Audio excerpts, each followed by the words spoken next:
Pemirsa, aksi protes mewarnai penutupan warung makan yang nekat menyediakan fasilitas makan di tempat di kawasan Kramat Jati, Jakarta Timur pada Minggu malam.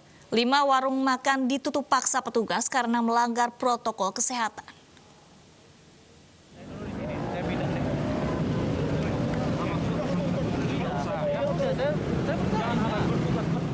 Pemilik warung angkringan di Jalan Dewi Sartika, Kramat Jati, Jakarta Timur protes saat petugas gabungan menutup paksa dan mengangkut lapak dagangannya.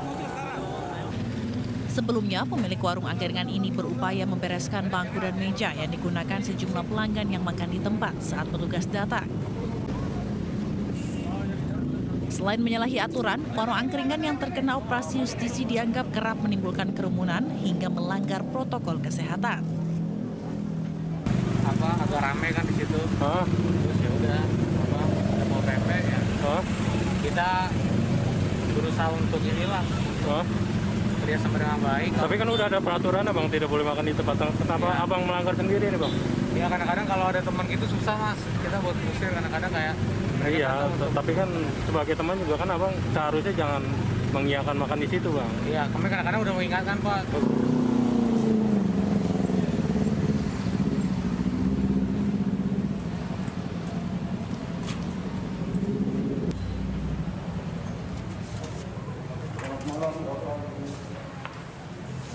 Selain warung angkringan, petugas juga menyasar sejumlah kafe dan warung makan khas Batak di kawasan Cililitan, Kramat Jati, Jakarta Timur.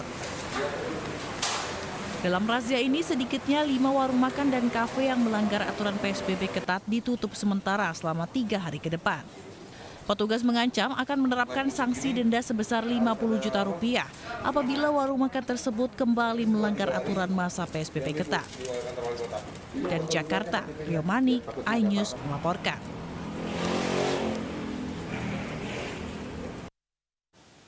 ...130 dokter meninggal dunia akibat pandemi COVID-19. Hal ini membuat Indonesia krisis dokter. Apalagi hingga hari ini kasus COVID-19 terus melonjak hingga 303.000 lebih.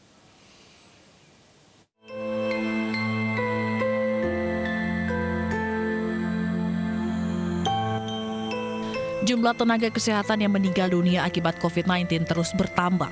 Data Pengurus Besar Ikatan Dokter Indonesia atau IDI mencatat, hingga 3 Oktober 2020, sebanyak 130 dokter meninggal dunia akibat COVID-19. Kehilangan tenaga kesehatan merupakan kerugian besar bagi suatu bangsa. Di Indonesia, jumlah tenaga kesehatan dokter sebelum pandemi COVID-19 merupakan salah satu yang terendah di dunia. Tingginya angka kematian membuktikan masyarakat bukan hanya mengabaikan protokol kesehatan, tapi tidak peduli pada keselamatan tenaga kesehatan.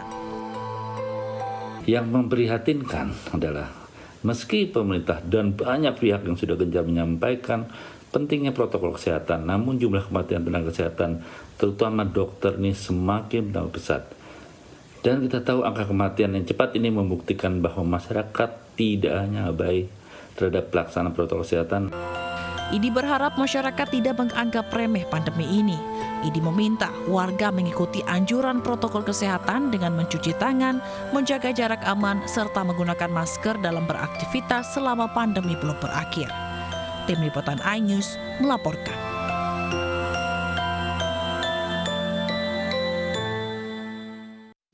Calon Bupati Bangka Tengah Ibnu Soleh meninggal dunia Minggu pagi. Calon yang juga petahana itu meninggal dunia setelah terpapar COVID-19.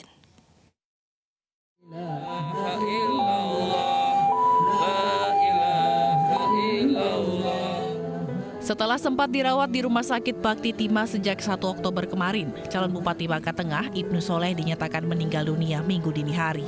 Jenazah Ibnu Soleh kemudian langsung dikebumikan di tempat pemakaman umum Jalan Muntok, Pangkal Pinang Minggu pagi. Sejumlah pelayat memadati area pemakaman untuk mengantarkan Ibnu Soleh ke tempat peristirahatan terakhirnya.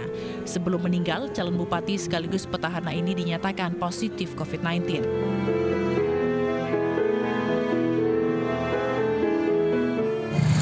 Rombongan dan tanggal 27 ya kalau nggak salah masuk ke rumah sakitnya dalam keadaan sudah sakit dan sesak gitu. Lalu juga ada riwayat demam berdarah, JN, mellitus dan sudah beberapa 2 hari 3 hari sudah dalam keadaan kritis. Ibnu Soleh yang tutup usia di 59 tahun dinilai pemimpin yang bersahaja, tegas, dan memberikan banyak kontribusi bagi pembangunan di Bangka Tengah. Kami masyarakat Bangka Tengah, saya atas nama pemerintah Kabupaten Bangka Tengah, kehilangan sosok pemimpin kami, yaitu Bapak Dr. Insinyur Haji Ibnu Soleh pada usia ke-59 tahun. Sebelumnya, istri, anak, dan asisten rumah tangga Ibnu Soleh juga terkonfirmasi positif COVID-19 dan kini tengah dirawat di RSUP IR Soekarno Air Anyir, Kabupaten Bangka.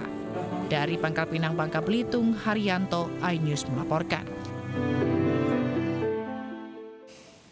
Pemirsa, pemerintah mengumumkan penambahan kasus baru COVID-19 pada Minggu sore. Memasuki 8 bulan memerangi pandemi, penderita COVID-19 terus meningkat tajam hingga tercatat menembus 300.000 kasus. Perang melawan pandemi tampaknya masih menjadi jalan panjang bangsa ini. Minggu sore, Satgas Penanganan COVID-19 mengumumkan penambahan kasus baru positif COVID-19 sebanyak 3.992 kasus. Hingga bila ditotalkan, jumlahnya kini menembus angka 303.498 kasus positif. Jumlah penderita kasus COVID-19 tembus 300.000 kasus memasuki bulan ke-8 sejak kasus positif COVID-19 diumumkan pertama kali pada 2 Maret 2020 silam. Dari 2 kasus positif saat itu, perlahan tapi pasti angkanya terus melonjak hingga hari ini. Dalam unggahannya beberapa saat lalu, Presiden Joko Widodo menyebut pemerintah terus menyesuaikan kebijakan dalam menangani COVID-19. Pembatasan sosial berskala mikro atau mini lockdown menjadi salah satu opsi agar COVID-19 teratasi tanpa mengganggu ekonomi masyarakat. Setelah 7 bulan, banyak yang bisa kita pelajari dari wabah ini. Misalnya, pembatasan sosial. Saya kira harus kita sesuaikan. Untuk itu, saya menekankan pentingnya pembatasan sosial skala mikro atau mini lockdown. Kita buat lebih terarah, spesifik, fokus, tajam untuk mengatasi masalah COVID, tapi tidak membunuh ekonomi dan kehidupan masyarakat. Saat ini Indonesia berada pada urutan 23 dibandingkan negara lain dengan kondisi serupa. Di Asia Tenggara, Indonesia menempati urutan pertama dengan kasus COVID-19 terbanyak. Untuk menekan laju penyebaran COVID-19, masyarakat diminta disiplin mematuhi protokol kesehatan, di antaranya dengan rajin mencuci tangan, memakai masker saat beraktivitas di luar ruangan, dan menjaga jarak hindari kerumunan. Tim Liputan iNews melaporkan.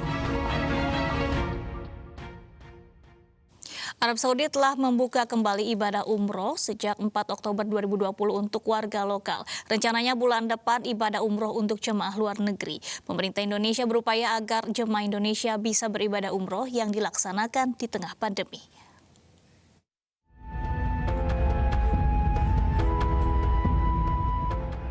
Pemerintah Arab Saudi membuka kembali pelaksanaan ibadah umroh 4 Oktober 2020, khusus warga lokal dan dibatasi hanya 6.000 orang.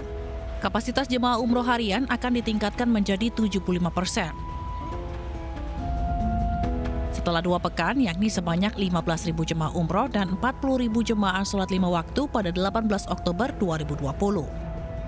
Sementara untuk jemaah luar negeri baru diizinkan beribadah umroh mulai 1 November 2020. Pemerintah Arab Saudi sedang mengkaji pelaksanaan umroh jemaah luar negeri di tengah pandemi COVID-19, sekaligus memutuskan negara mana saja yang dibolehkan masuk beribadah umroh. Pemerintah Arab Saudi menerapkan aturan protokol kesehatan yang ketat bagi jemaah yang hendak umroh ke negaranya. Sedangkan untuk Indonesia, Kementerian Agama sedang berusaha agar jemaah Indonesia dapat kembali beribadah umroh ke Tanah Suci.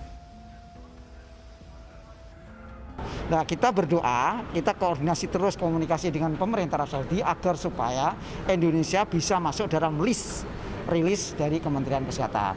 Itu aja yang Iya, kita lobby tentu. Yang pertama kita punya kantor urusan haji di Jeddah.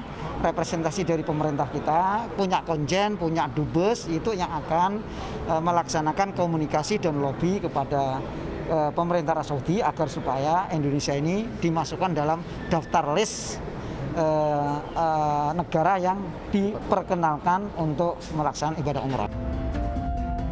Menurut Kemenak, jika Indonesia mendapat lampu hijau dari Arab Saudi, maka prioritas pertama adalah jemaah umroh yang tertunda tahun ini sebanyak 34.000 orang. Sementara itu, pemirsa, pemerintah Arab Saudi mengizinkan warga Arab Saudi dan orang yang tinggal di Arab Saudi untuk melaksanakan ibadah umroh dalam kelompok kecil. Akibat pandemi COVID-19, pemerintah Arab Saudi memberlakukan larangan berkunjung bagi kaum muslim termasuk ke kota suci Mekah dan Madinah. Namun larangan kunjungan telah dicabut sejak hari Minggu kemarin dan jamaah umroh dalam kelompok kecil sudah diizinkan memasuki Masjidil Haram. Beberapa jamaah terlihat sedang melaksanakan tawaf.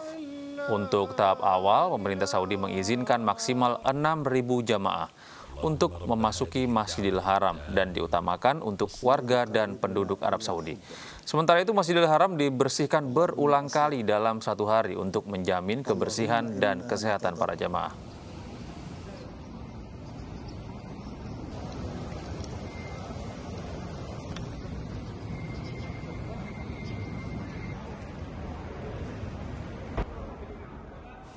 Pemirsa, remaja berkebutuhan khusus berusia 16 tahun yang hilang sekitar 3 minggu ditemukan bersama dengan penculiknya.